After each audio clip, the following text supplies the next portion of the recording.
Again, my name is Wayne Sizemore, and I'm Director of Special Education with the Breathitt County School District. I want to start off by saying this. 18%, and I want you to remember that number, 18% was the number of students at Breathitt County High School who were college and career ready 3 years ago. It's unacceptable, 18%. The next year we actually went to 32%. We made an increase, but still not good enough. Again, it's unacceptable. We are not preparing our students for what they need to do to be college and or career ready. Now, we are under state management in the Breathitt County School District, meaning that the Department of Education is in control of every move that we make. So when we started looking at this data, and there is a sense of urgency that's drawn, when KDE becomes part of that process, the urgency is now. And you have to do it immediately. So we had to dig deep into the data. We had to figure out why are our students not performing what they need to do. So when we started looking at our data, we started looking at our seniors. And truly looking at our senior data, I hate to say it this way, but it's really almost too late. Because at that point, the setting, everything had been set. Their career pathway was already set. Their college, I mean, everything was basically set at that point. But that's where we started. So we looked at our student data, senior data, and it was really flabbergasting because we saw a path, there was really no clear pathway. We would have a freshman that would start off with a greenhouse class. Their sophomore year, they would take automotive. Their junior year, they were taking photography. And then by the time that they got to be a senior, there was no clear career pathway. So at that point, it was too late for them. Now, we're all about exploration, and we want our students to explore.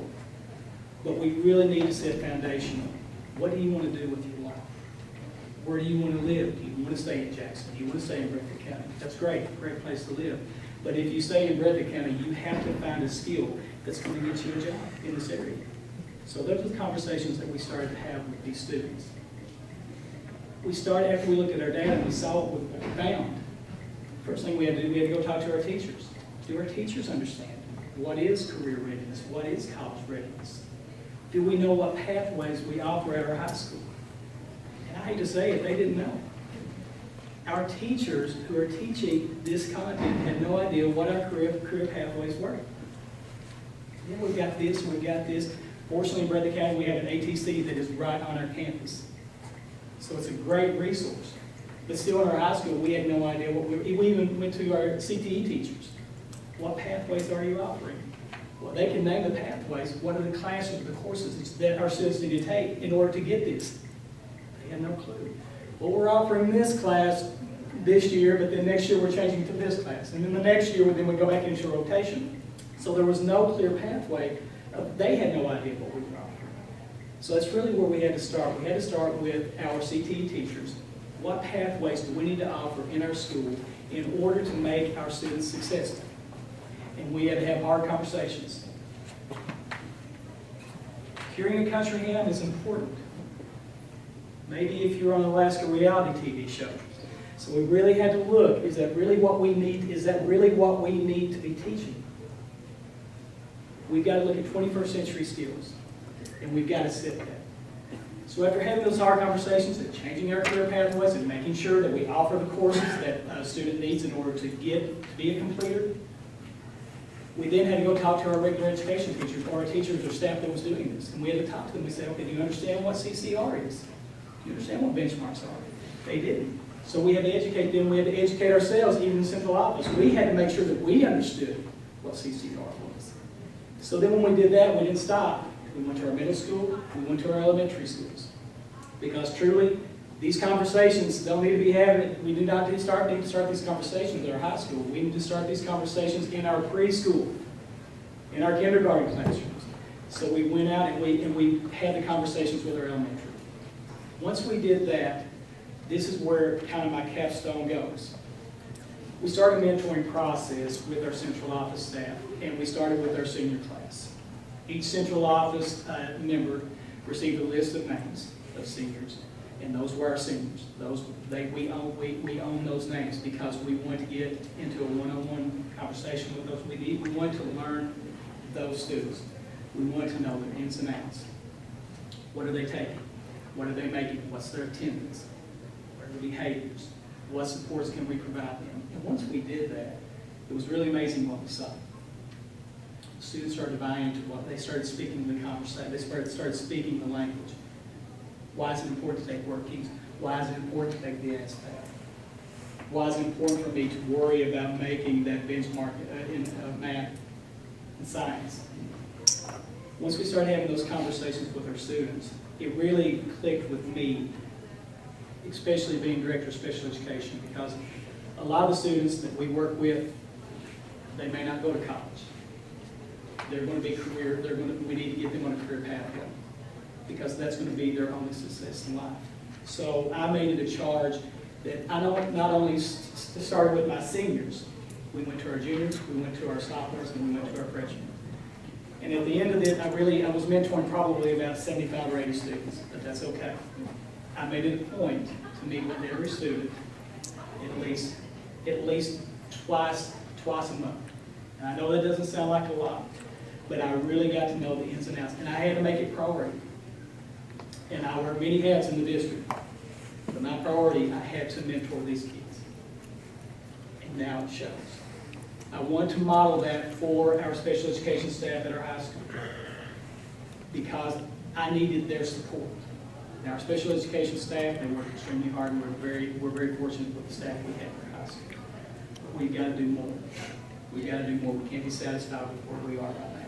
So, we got in, I showed them the mentoring process. I said, look, teachers, I can't be here every day. You're with them every day. I want you to model what we're modeling.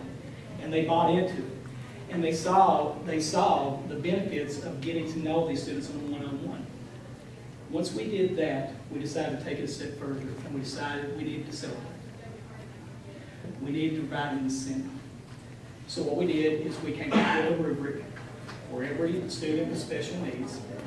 We said, okay, we're going to look at three things. We're going to look at behavior, we're going to look at attendance, and we're going to look at grades. We set the bar at a C average across their classes. And some people said, well, that's too high. They're students with special needs. We said, no. We want high expectations for these kids. If we're going to make an incentive, we're going to keep the C average.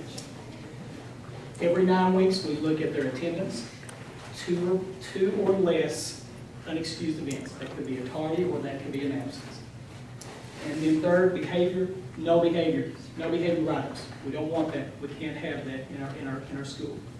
So once we did that, we made a contract, they signed it, so every 9 weeks, we party if they've met those three criteria. We started this last year, and the first 9 weeks, we had about 18 students that met criteria. Great. The teachers, we went out, we purchased food, movies, out of our own pocket. We didn't use any district funds, and our students loved it. We had students walk up to us, I'm sorry, Mr. Sizemore, that I didn't do it this time. I'm going to make it next 9 weeks.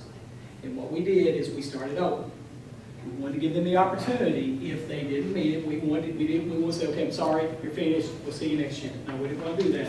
We wanted to incentivise, we wanted to get them motivated, we wanted to get them part of the process. So we started again, and it grew and grew.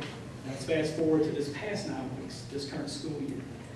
This last time we had 54 students that met incentive part. And that's crucial. What I told our special education staff, because we're trying to change a culture in our high school. And we have pockets of good things going, but we don't have it school-wide. So I said, a charge for our special education staff, I want you to be the model. We're going to be the model, because I've heard too much. Well, we can't get this done, we can't get this done. Administration, blah, blah, blah. We don't want to hear it. You be the model of what we want to do. And now, our regular education kids, they're seeing this and saying, they say, we want to be part of this. So I challenge, part of my capstone is, we're going to make this school-wide. We want to make it district-wide. There's no reason why celebration's going to go. So I really think the mentoring, along with the incentive, we're getting things going. Students are buying into it. They're knowing their data. They know what they need to make on WorkKeys. They know what they need to do on ACT. They know that we're not going to take any behavior incidents. It's not going to happen. So, we're in the process. We're rolling it out.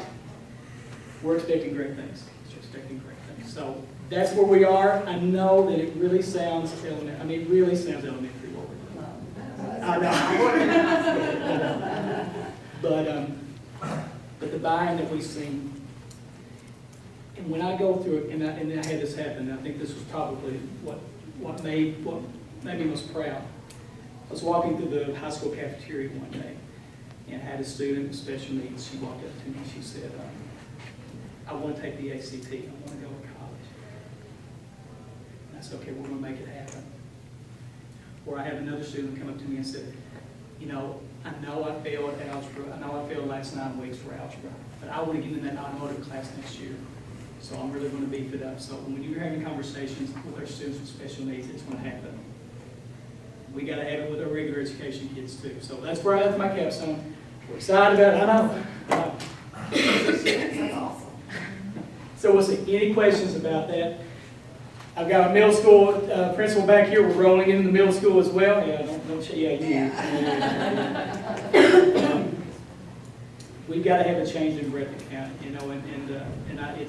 we were 160 out of 173 school districts in the state of Kentucky, and we're embarrassed by that. And we've got to change it. It's going to be little things like this we hope will change what we're doing. So, all right, thank you very much.